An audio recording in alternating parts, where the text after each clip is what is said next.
Oh, sorry.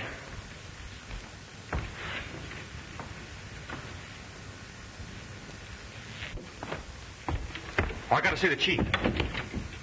Oh, but this is important. Manelli won't mind, will you? No, he won't mind. Well, I thought I sent for Lieutenant. Well,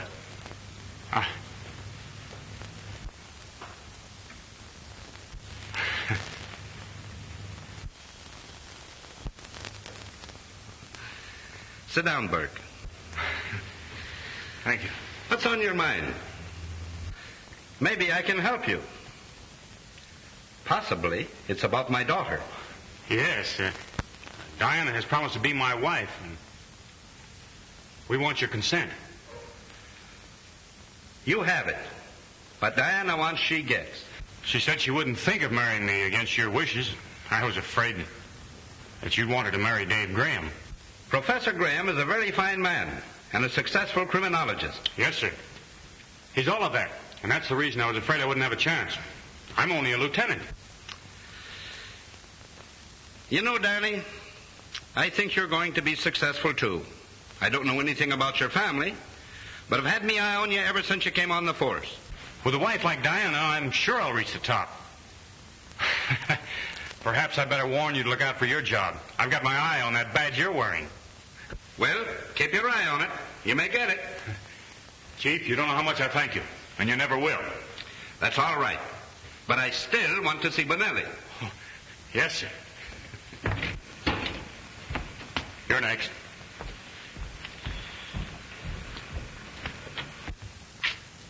Good morning, Chief.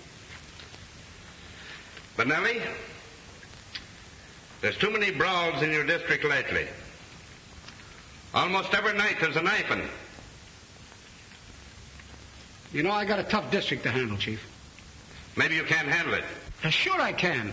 All I want is a little more time. I got everything pretty much under control. You know, there's two factions down there. And? How'd you like to go back wearing a patrolman's uniform?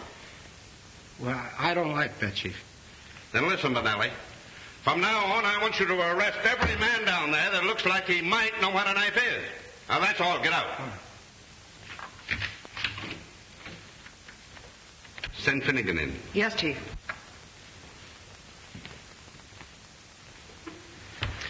Maybe you can hear better standing up. Finnegan, I've had my eyes on you for months. Politics is not going to keep any man's job on this force as long as I head it.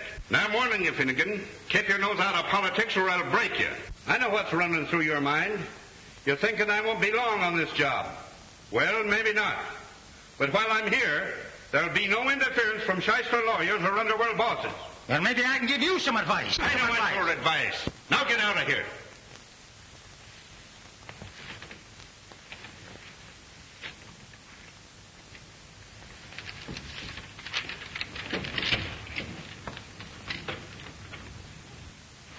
Miss Ryan, send Laban in, please. Yes, sir.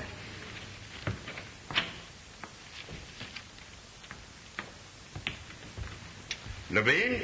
If you don't mind, Chief, it's Laban. Well, whatever it is, you've been heading the vice squad for some time, and I understand that you're building quite a pretentious home on the salary you draw. And the police commission is noticing it, too. My grandmother died last year in Paris. She left me the money. You may have to prove that.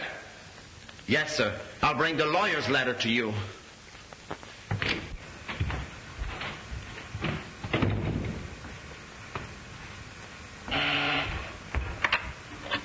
Yes, Chief. Get Captain Withers for me, please. Yes, sir. Captain Withers, you're next.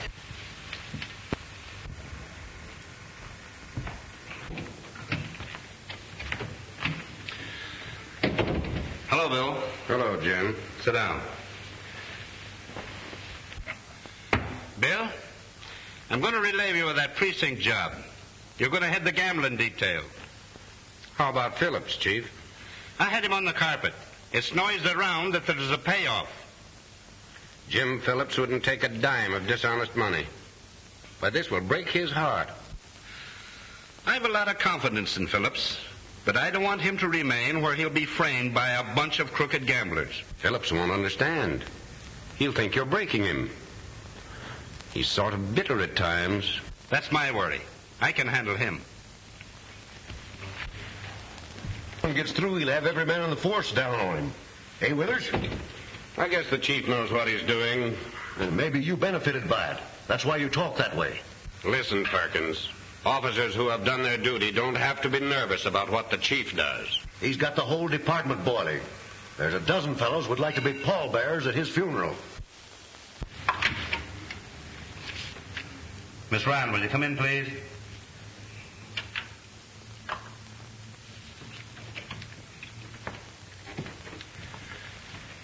Is Inspector Silverstein here? He phoned and said he'd be here.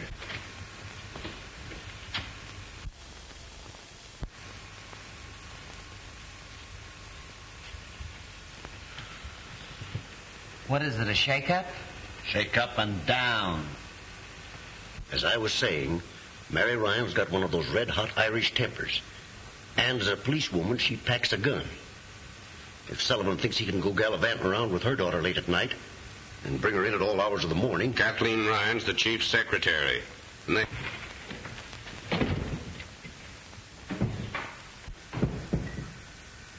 Come on in, David. Hope I'm not intruding. Certainly not. Would you mind waiting in my private office? Thanks.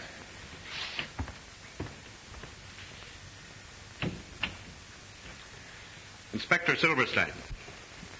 Come here, please. You have been tried and found guilty of absenting yourself from your post out leave. Now, I'm warning you. If you should let this happen again, you will be severely punished. Well, you see, Chief, it was Rebecca's anniversary, and actually we had some people over for dinner, so Now. That all came out in the hearing. Take your place among the officers. Gentlemen, I am proud to say that we have one of the finest police forces in the country. I know it's not 100%, but I don't know of anything that is. I have seen fit to make some changes today for the benefit of the department in general and officers individually. Some of you may not like it. If not, I'm sorry. I want to congratulate you on having solved a large percentage of crime. Furthermore, I want you to make this town so hot for the crook that he'll find it an unhealthy place to nest in. Do your duty. And as long as I head this department, your jobs will be safe. That's all.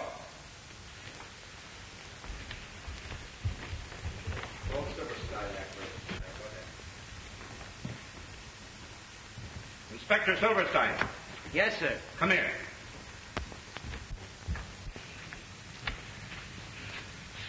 Tell Rebecca that I'm sore because she didn't invite me to her party. Also tell her that I'm dropping by some evening soon for gefilte fish and matzo balls. And some sweet and sour pickles and a nice piece of schmaltz-herring. Keep your seat, David.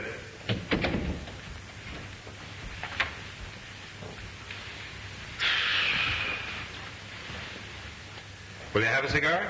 No, thanks. I prefer my own. Here, try one. Thanks. Oh, you're still making them yourself, I see. Of course, my pet hobby. But then, you see, I come by it naturally. My father was a cigar maker. I learned the art when I was a kid, working in his factory.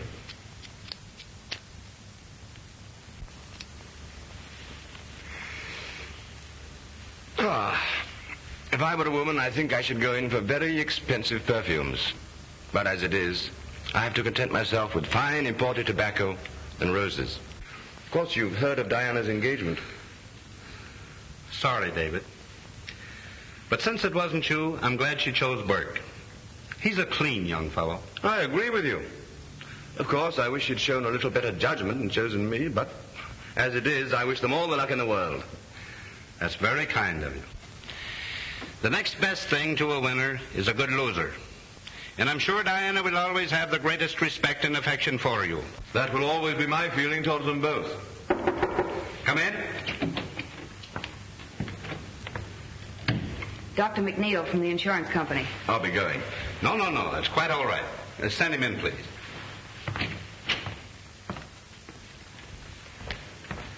Hello, Mac.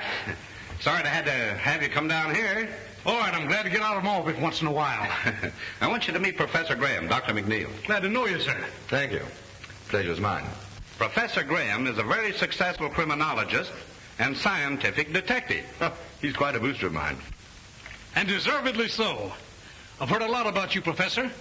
In fact, I've read of some of your marvelous crime solutions. Well, hasn't anybody a good word to say for my ability? From what I heard out in the hall, you rate pretty low as the chief. And from what I know of police, they like to do a lot of talking to other people, but they can't take it themselves. This is going to be fun. Come along, Doc. Let's operate. Huh? Thanks for the help, Professor. All right, sit down. And let's try the old pump. Hitting on 16 cylinders.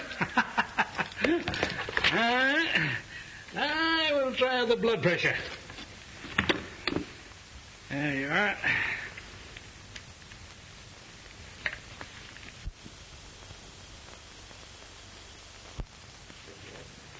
Normal.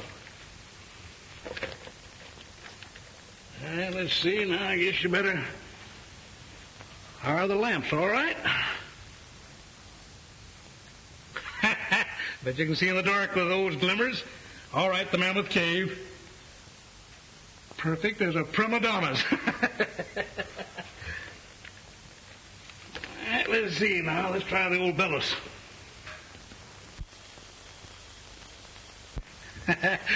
Good enough for a blacksmith's forge. You sure I'm not too good to live? I don't know. Those kind die young, Chief. You've passed that mark. Well, Chief Sullivan is very busy at present. Will you leave your name?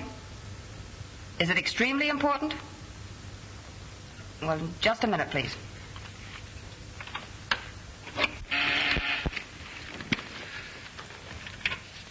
Yes? There's a party on the wire who won't leave a name. Says it's urgent.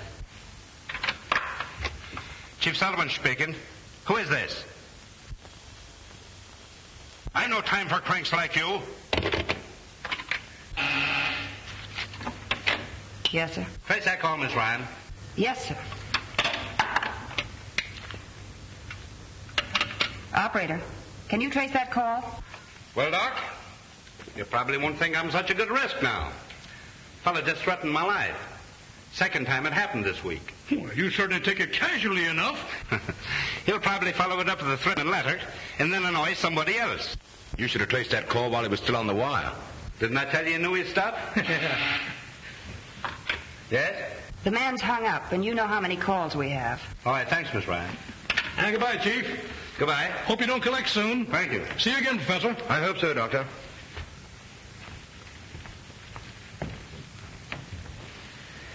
Say, Graham, what about giving us a lecture tomorrow? Tomorrow?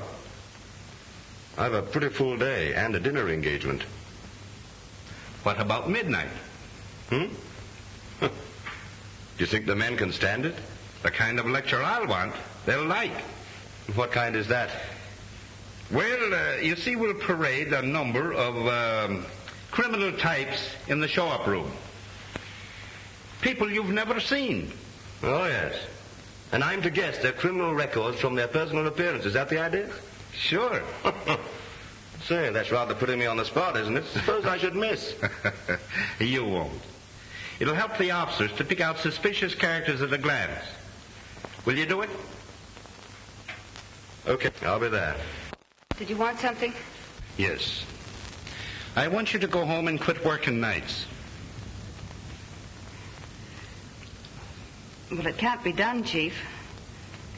Well, you see, there's a lot of correspondence to get out and filing to do. I'll be here till midnight. Out with it, young lady. Mother's terribly suspicious. Of us? Yes. That gambler, Gus Armstrong, saw us together last night, and he's stirring up trouble. Huh. Sore because I raided his joint, huh? Oh, I'm sorry I told you. But I just don't know what to do about Mother. She's furious. No. Don't cry. Don't cry. I tried to make her understand that there wasn't anything between us, but she just wouldn't believe me. That's all right. Maybe we can make her understand. You can't talk me out of anything, Jim Sullivan. But you don't understand, Mrs. Ryan. Oh, yes, I do. Only too well. And you telling me all the lies. You're not fit to live in a decent home. If the law can't take care of this, I can. You're going to do what any decent man would. Well, you must be out of your head. I'll give you until tomorrow. Go and get your hat and coat.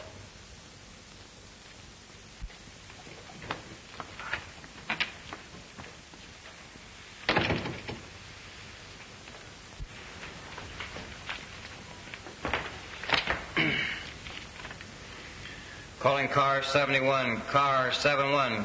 Go to 22nd and St. Anne Street. 22nd and St. Anne Street. A barking dog. Calling car 36, car 36. Go to 59th and Rampart. 59th and Rampart. A drunken man beating up his wife. That is all.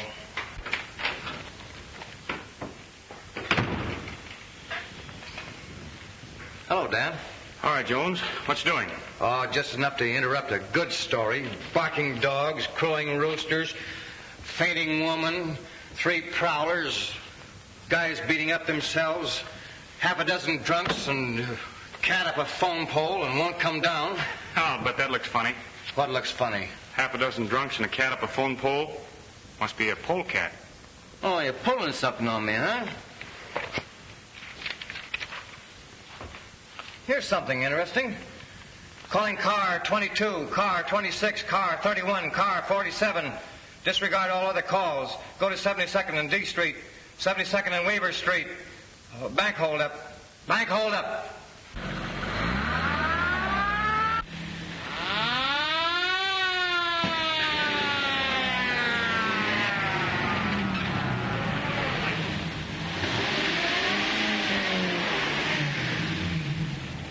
Calling car 22, car 26, car 31, and car 47. Bank bandits escaped out Kings Highway, hopping in black sedan. 3 in car, 3 in car. Boy and 2 older men. Take no chances with this gang.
Johnny.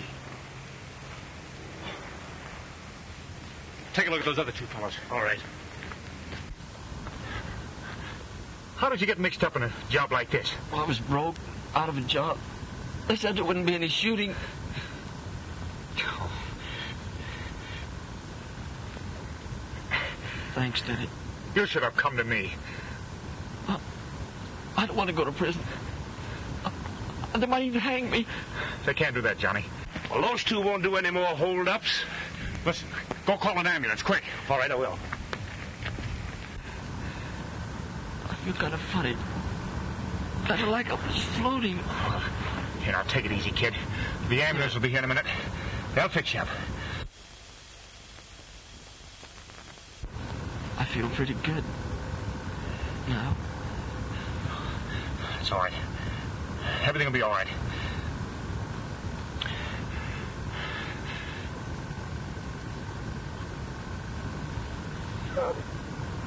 Johnny. Johnny.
Come on, darling, shake off the blues.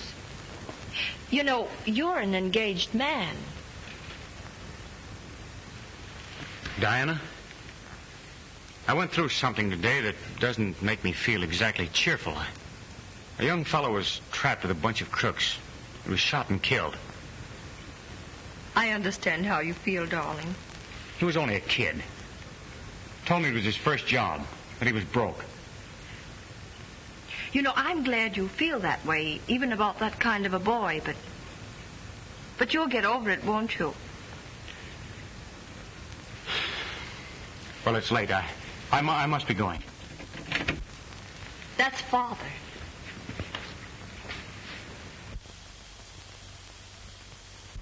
Hello there. Hello. It's a nice piece of work you fellows did today, Burke. Thanks. I was just saying good night, Chief. Would you mind waiting a few minutes? I'd like to talk with you. What? I'd be glad to. I'm a little tired. Will you excuse me? Surely. You run along and get some sleep. Good night, Father. Good night, Jane.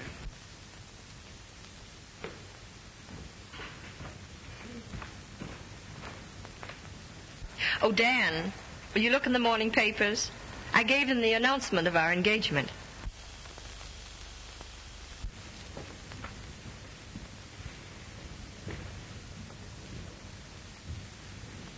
Sit down.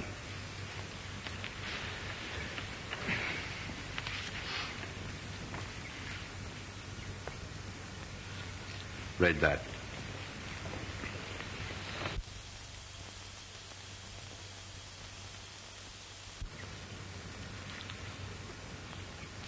Of course, Dan, you'll release my daughter from the engagement. Release? Release Diana? Yes. 'Tis the only honorable thing you can do. But I love her. All the more reason why you should free her from a compromising situation. But I can't understand why I should be blamed for something my brother did. Then why did you deliberately conceal his identity? Because I knew the people wouldn't understand. Even Diana might not.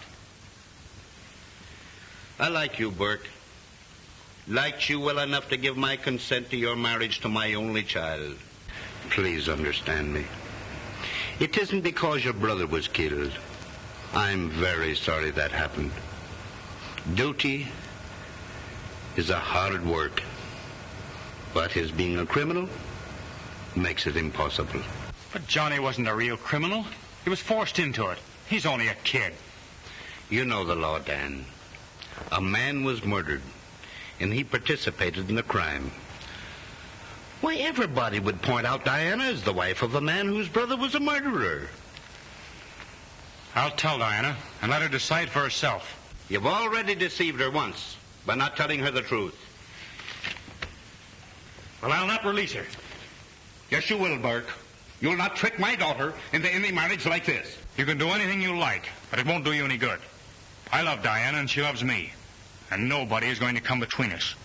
Not even you, Chief. What are you two quarreling about?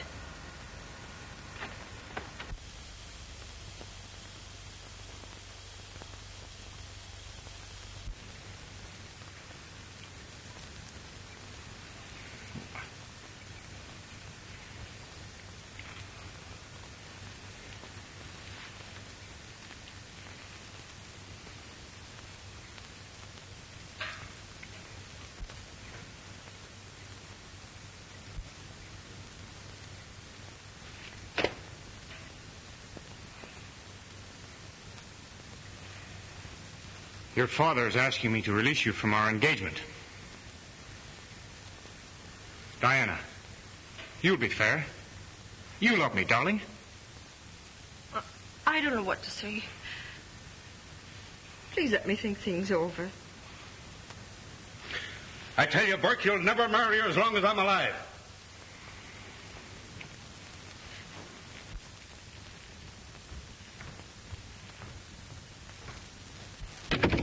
Oh, Dad. Dad, please be reasonable. Let me work things out in my own way. I don't want you to marry into a family with a criminal record. It isn't that, Dad. What hurts me is that the man I love tried to deceive me before our marriage. Diana, why don't you pack up and take a little trip somewhere? Bermuda, Miami, or anywhere. No, darling, I think I'll just go out for a little ride, and don't you wait up for me. It's not safe for you to ride around this time of night. That's not very complimentary to your department's efficiency, is it? You're not going to see Dan Burke? No. No, I'm not. And that's a promise. All right. Good night, dear.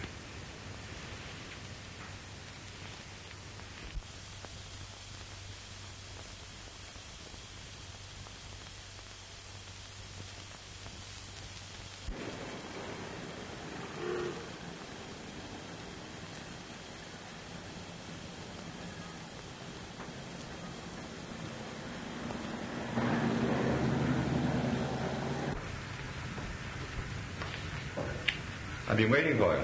Expecting me? Doesn't it look like it?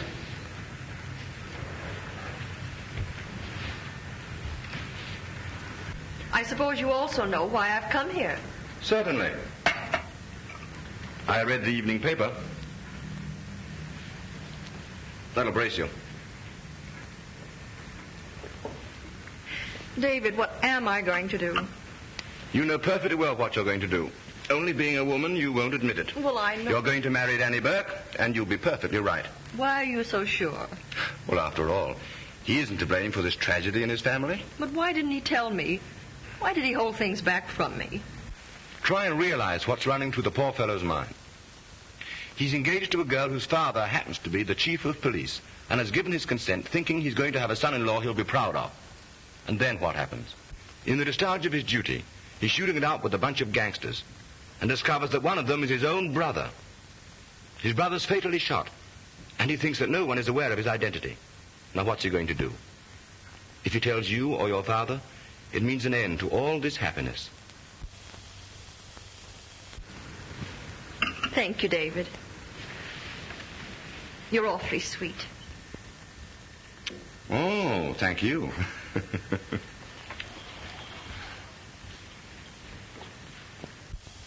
You know, as a matter of fact, all this explanation business was entirely unnecessary. What do you mean? You would have made the same decision through the proverbial intuition of your sex. Good night. Good night, dear.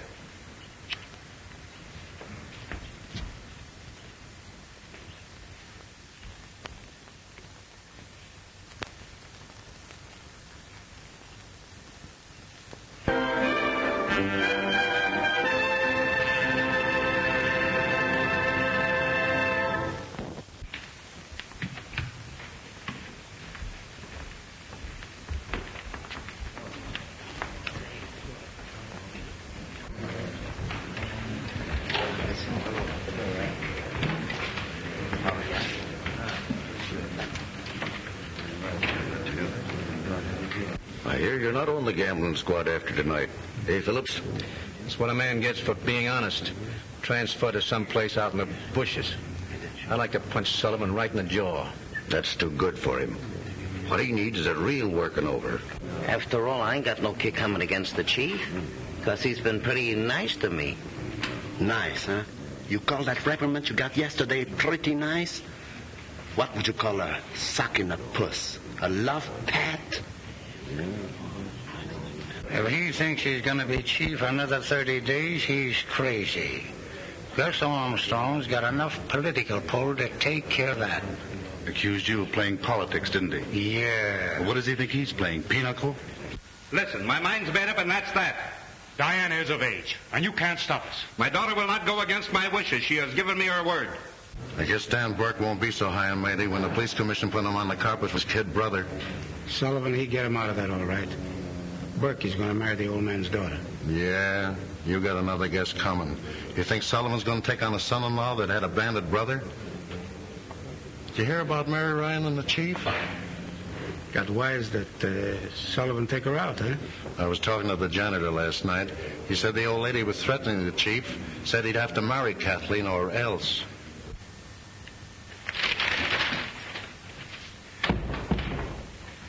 Hello, Miss Ryan. How do you do, Miss Sullivan? Is my father busy? Lieutenant Burke is with him.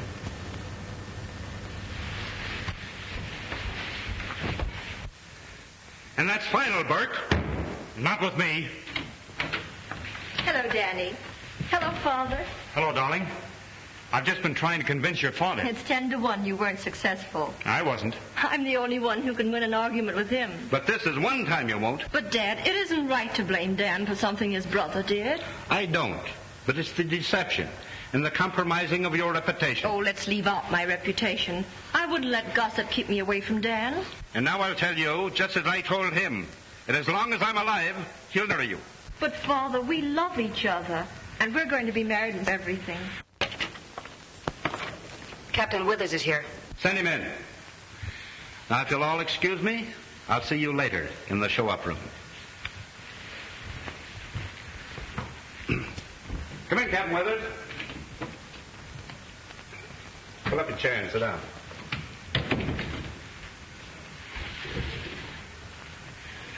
You saw the newspaper stories?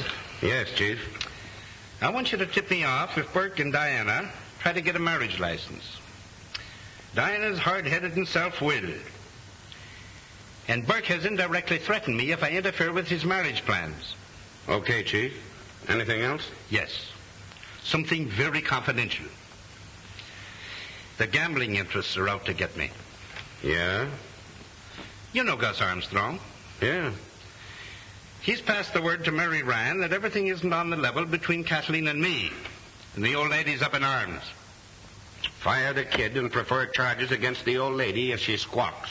Just what they'd want me to do. Play right into their hands. That's the setup that knocked over our former district attorney. What are you going to do about it? That's your job, Bill. Just what is there between you and Kathleen? I'm very fond of the girl, but not to the point of marrying. But she thinks she's desperately in love. Armstrong has all the details, huh? Yeah. Mary Ryan actually threatened you? If I didn't marry her daughter. Besides Burke and the Ryan woman, I've had numerous threats by phone. Any idea concerning those? Chuck Finnegan's pretty chummy with Armstrong. And there's a lot of others sore on account of the changes made in the department yesterday. Well, I'll see you here after Graham's lecture. Yes. I have an ace up my sleeve. All right, thank you.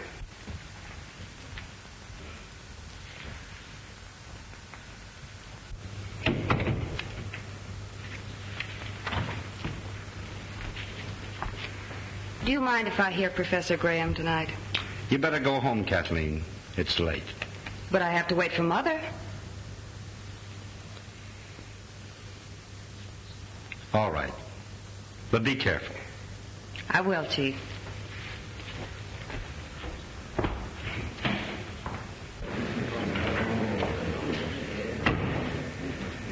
You've been pretty white about this situation, Graham. I want to thank you. I've always been interested in Diana's happiness. Father believes in you, David. I wish you could bring me round to our point of view. It's going to be a little difficult, but I'll try. Thank you.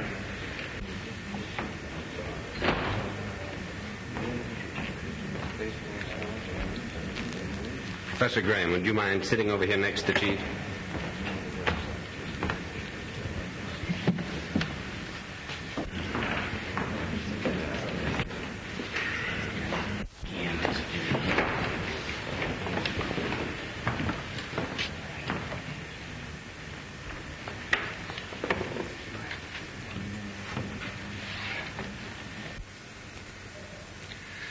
All right, Withers.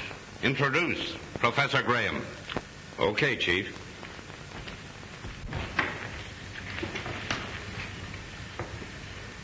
Ladies and gentlemen, we have with us one of the world's outstanding criminologists. Most of us know him as a personal friend who has helped the department solve some of its most baffling problems. Tonight he will talk on the physical characteristics of the various types of criminals. He will illustrate his talk with a number of prisoners whom he has never seen before. As the prisoners are paraded by him, he will classify them by their physical characteristics. We shall see whether the deductions agree with our records. Ladies and gentlemen, Professor David Graham.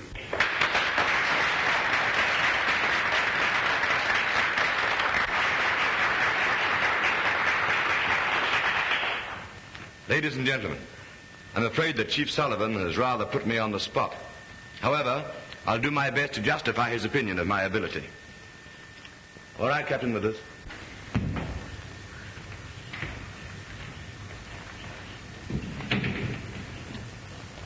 Duped into crime. Charge. Arrested on suspicion of theft. Record. Served 2 years in state reformatory. 18 months in the Good Shepherd Home for the feeble-minded. Oh, come on. Had his mind been alert, he would never have attempted violence at such an inopportune moment.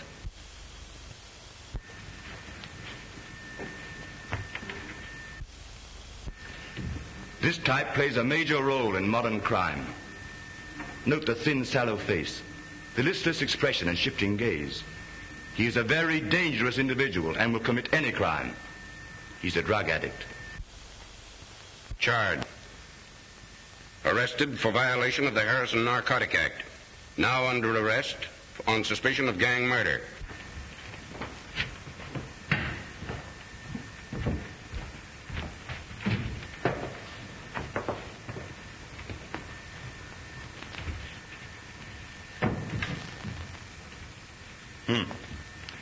The larger girl is aggressive. If started on a life of crime, she would actively participate with male criminals, drive a bandit car, act as might possibly use a lethal weapon. The smaller girl has no initiative, just prefers the easy life. Charge. The taller girl arrested on suspicion of robbery, known to be a gambler's moll. The smaller girl arrested on a vagrancy charge.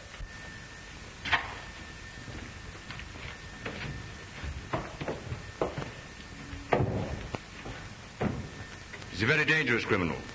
Specializes in widows and orphans. Always has a safe investment. Yes, safe for him. Popularly known as a con man.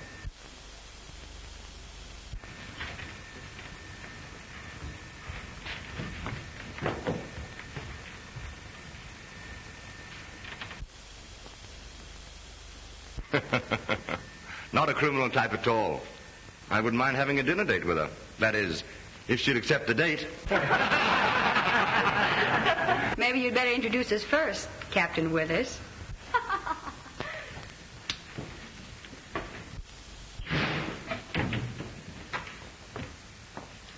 Professor Graham, my daughter, Mary. How do you do? I'm happy to meet you.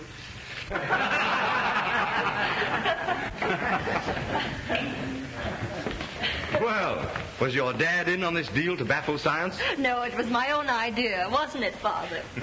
Come on, darling, wake up. The show's over. A very interesting lecture. You seem to have lulled the chief to sleep beautifully.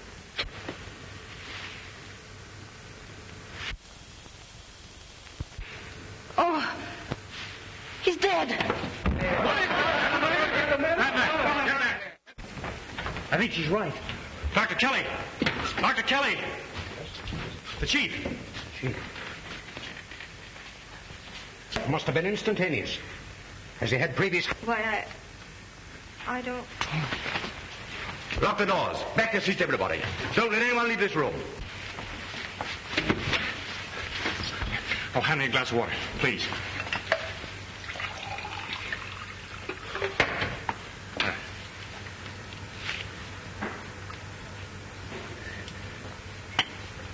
Mike.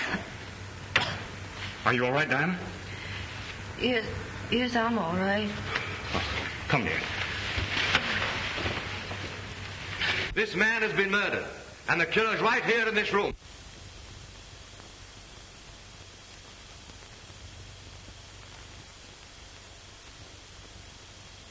Back your seats, everybody, and lock those doors. Steady now. We'll sit over here.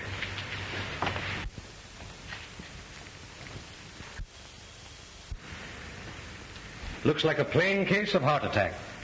That's what it's supposed to look like, Doctor. But I happened to be in Sullivan's office last night when Dr. McNeil examined him and pronounced his heart perfectly normal. Captain Withers, do you know of anyone here who might have wanted a thing like this to happen?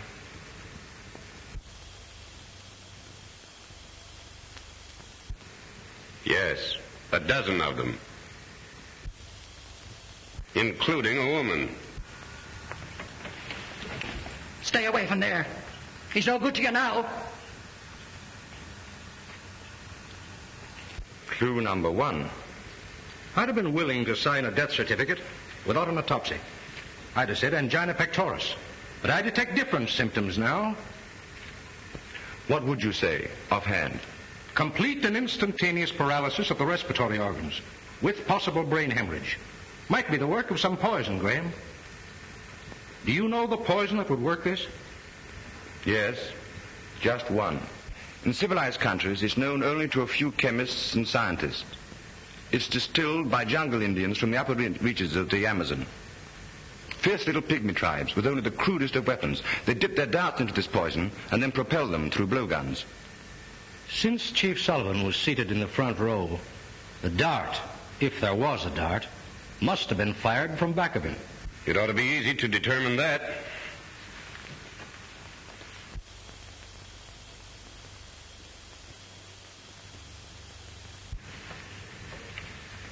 It's here, all right. An ordinary sewing needle. Oh, be careful, Doctor. The point may still be deadly. How would you say it was injected? By hand? No. I should say blown through a tube. What sort of a tube? Oh, any small type. Possibly a cigarette holder. What would you suggest? That a preliminary autopsy be performed immediately. After that, a person-by-person search for the instrument of death. Then, a thorough investigation into the motive of the crime.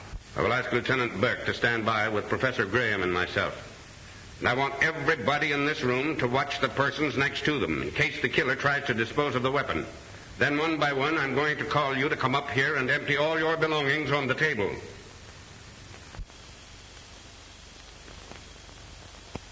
Each of you who has any knowledge of a possible motive to write it down on a slip of paper which will be handed to you. You need not sign your names.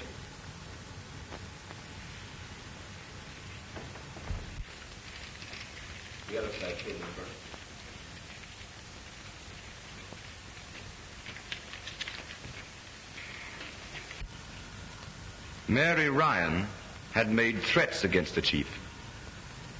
That's right. Sullivan told me tonight she'd been threatening him. I did not kill him. I only wanted him to marry my Kathleen. If you killed him, I hope they punish you. You were always threatening him. Sit down, Kathleen. Your mother didn't do this. Women are not expert enough to do a job of that kind. They kill rather crudely.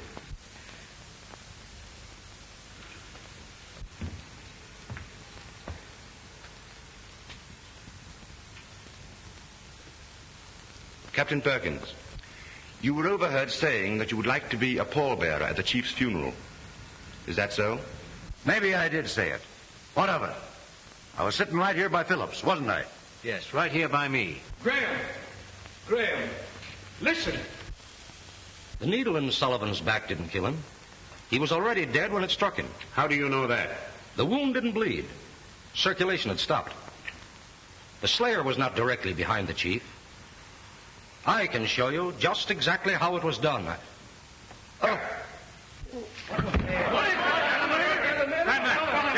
Get back there and sit down.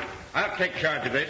Francie, Davis, carry him back to his room. Come on, grab his shoulders. Come on, easy. Now listen. If I don't locate the killer within the next 10 minutes, I'm going to arrest everyone in this room and give them a grilling and make the third degree look like a petting party. Don't get excited, Captain. This thing must be solved scientifically. Science can go take a jump at itself. I'll take charge here. Burke, go back to your seat. Laban, you knew Chief Sullivan was about to prefer serious charges against you. He insinuated I was building a new home with bribe money. Well, are you? You're crazy. Read this.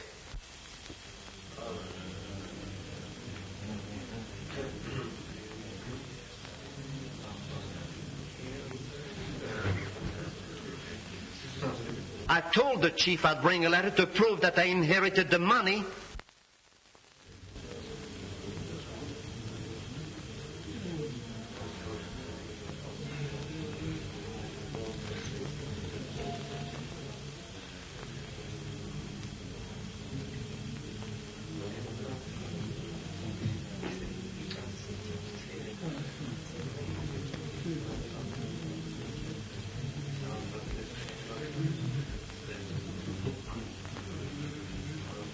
Well, I guess this lets you out.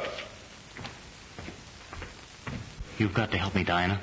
You've got to be brave and see this thing through. There's a light switch over there. When I signal you, pull it. But I'm afraid somebody else will be killed when I turn the lights out. Trust me, honey.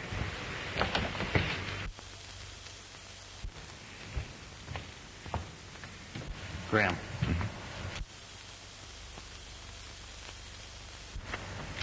I've got the tube the needle was shot from. Oh, you have you? And also the perfect solution to the crime. So have I. All right, take him with us. There's your man. What? Burke, you're under arrest. Oh, just a minute. Turn on those lights. Turn on those lights. Someone has killed Burke. Daddy! Get back. Get back. Stay back where you belong. Daddy! Listen, Diana. He killed your father. He killed him because he was opposed to your marriage. Then he killed Dr. Kelly to cover up the first crime. You see, he'd known for the past half hour that I had the evidence on him. He took the only way out. Killed himself with his own poison. You'll find the deadly tube in his pocket, cleverly concealed in a cigar.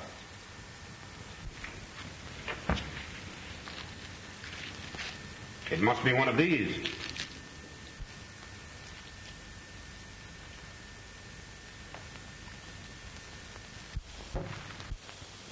You see? Well, I don't think you need much more evidence. You might as well dismiss the others.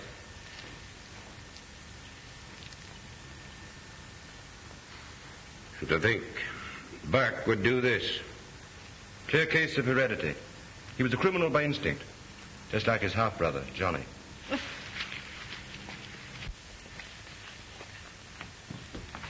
Take your hands off that girl, Graham, and keep 'em up high off that cigar. This looks too much like the cigar you planted on me. I knew you'd try to shoot one of your poison darts at me when you learned I had the goods on you.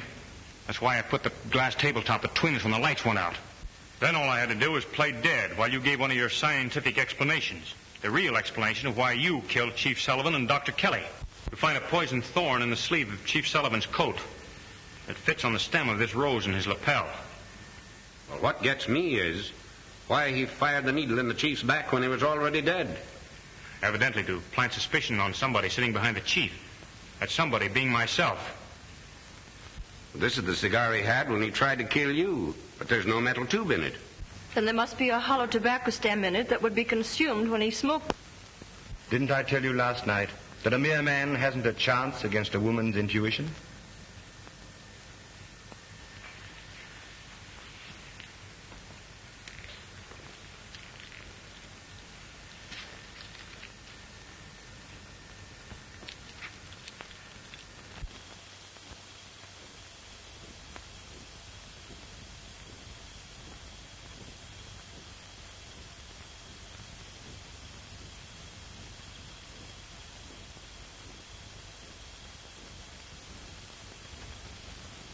Months ago, who would have thought the world could be beautiful again, Mr. Burke? It can't help being beautiful with you in it, Mrs. Burke.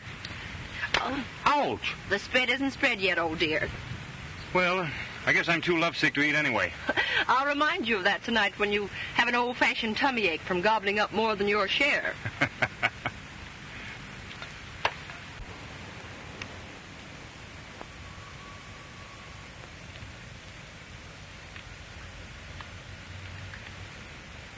Gee. Well, what's the latest sensation? Oh, nothing. What are you reading? Nothing. Skip it. Let me see.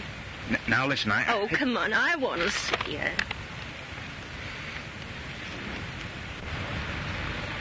Well, you know,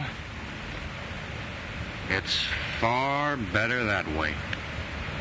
It's a curious thing. Terrible as his crime was, somehow I never wanted him executed.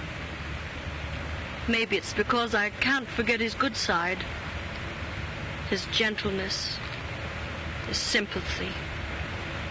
Oh, Dan, why did he have to do it?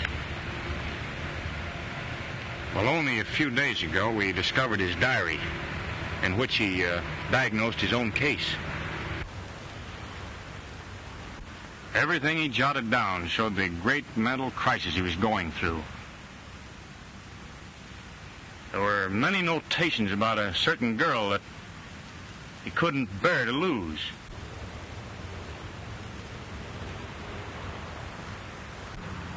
Well, his mind became possessed with the idea of staging a perfect crime to defy solution and enable him to win back this girl.